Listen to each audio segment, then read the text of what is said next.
Louise stood at the edge of the airfield, her heart pounding in time with the rhythmic hum of the small plane in front of her. The wind tugged at her short brown hair, and the vast open sky stretched endlessly above her. Today was the day she would jump a tandem skydive she'd been dreaming of for years. Her right hand rested against her harness, her left tightening the straps with determined precision. Living with cerebral palsy had taught her patience, balance, and how to embrace challenges head-on. But this was different. It wasn't just about overcoming a physical barrier. It was about flying, about proving to herself that the sky was hers to conquer.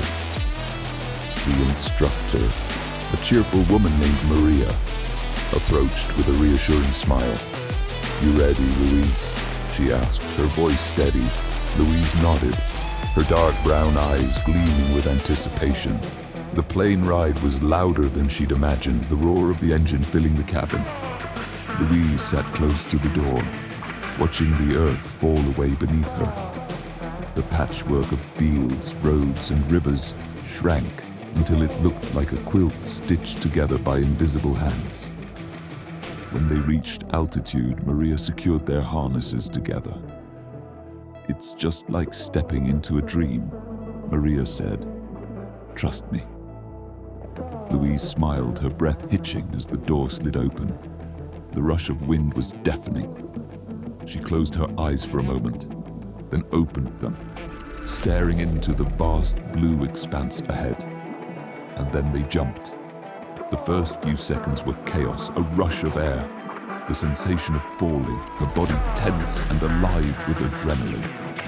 But then, as they reached free fall, Louise felt something she hadn't expected. Peace. Her left arm stretched out against the wind, her right held close to her chest. The world below was a blur of green and blue, and above her, the endless sky seemed to whisper, "You belong here." The parachute deployed, jerking them upward, and suddenly everything was quiet.